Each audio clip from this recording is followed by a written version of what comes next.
একজন কচিকাঁচা শিশুকে আমরা সংসদে প্রেরণ করতে পারি না আইন প্রণয়নের জন্য, এবং ওনাদের সাথে আলোচনা করে মনে হয়েছে যে ওনারা অনেক বেশি উচ্চাকাঙ্ক্ষী চিন্তা করছেন। ঐকমত্য তৈরি করতে হলে সবাইকেই কিছু না কিছুটা ছাড় দিতে হবে। আমরা দিনের পর দিন কালক্ষেপণ করতে রাজি নই। রাষ্ট্র সংস্কারে বিভিন্ন রাজনৈতিক দলের সঙ্গে আলোচনার ধারাবাহিকতায় রোববার সকালে 12 দলীয় জোটের সঙ্গে বৈঠকে বসে জাতীয় ঐকমত্য কমিশন। সূচনা বক্তব্যে কমিশনের সহসভাপতি আলী রিয়াজ বলেন, সবার সঙ্গে আলোচনা করে ঐকমত্যের ভিত্তিতেই তৈরি হবে জাতীয় সনদ।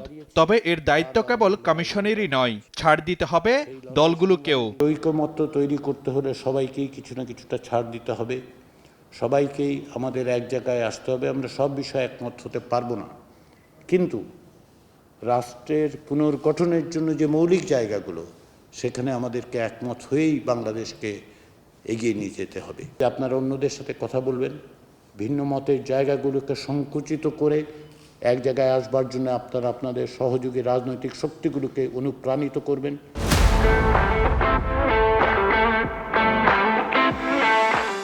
পৌনে 4 ঘন্টার বৈঠকে কমিশনের 110 প্রস্তাবের সঙ্গে একমত হয় 12 দলীয় জোট। তবে সরকারের মেয়াদ ও প্রার্থীর বয়স কমানোর বিপক্ষে 12 দল।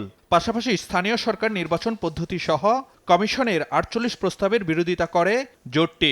এছাড়া 8টি বিষয়ে সুনির্দিষ্ট মতামত জানতে চান জোটের নেতারা। সংসদের মেয়াদ যে 4 বছর করার প্রস্তাব দেওয়া হয়েছে, আমরা এটা সম্পূর্ণ বিরোধিতা করেছি। সংসদের মেয়াদ 5 বছরের জন্যই আমরা বলেছি। আমরা ভোটারদের বয়স আমরা কোনো অবস্থায় 18-র নিচে না করার ব্যাপারে আমরা আমাদের দৃঢ় অবস্থান ব্যক্ত করেছি, এবং আমরা বলেছি যদি আপনারা ভোটারদের বয়স 17 বছর করেন, আমরা এটার প্রয়োজনে আমরা আন্দোলন করব। একজন কচিকাঁচা শিশুকে আমরা সংসদে প্রেরণ করতে পারি না আইন প্রণয়নের জন্য। আমরা বলেছি যে নির্বাচনের জন্য যে বয়স 25 বছর, এই 25 বছরের কমে করা যাবে না। আমরা স্থানীয় সরকার নির্বাচনে ইলেকট্রাল কলেজের বিরোধিতা করেছি।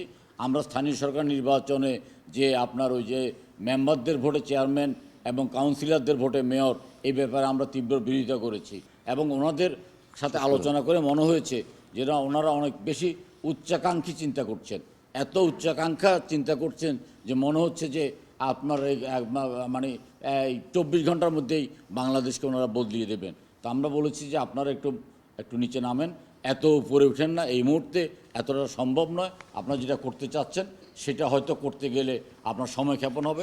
আমরা আপনাদেরকে সময় ক্ষেপণ না করে আমরা যথাসময়ে নির্বাচনের দাবিটা করেছি। আমরা সংস্কার চাই। সংস্কার করার জন্য এই সরকারের যে পদক্ষেপ, তাকে আমরা সাধুবাদ জানাই, কিন্তু সেই সঙ্গে একই নিঃশ্বাসে এই কথাটুকু আমরা বলতে চাই, যত দ্রুত সম্ভব এই সংস্কারের কাজ শেষ করে আগামী ডিসেম্বরের মধ্যে একটি নির্বাচনের মাধ্যমে জনগণের সরকার প্রতিষ্ঠা করা লক্ষ্যে আমরা এগিয়ে যাব ইনশাআল্লাহ। আগামী 15 মের মধ্যে রাজনৈতিক দলগুলোর সঙ্গে প্রাথমিক আলোচনা শেষ করতে চায় ঐকমত্য কমিশন। এরপর শুরু হবে দ্বিতীয় ধাপের আলোচনা।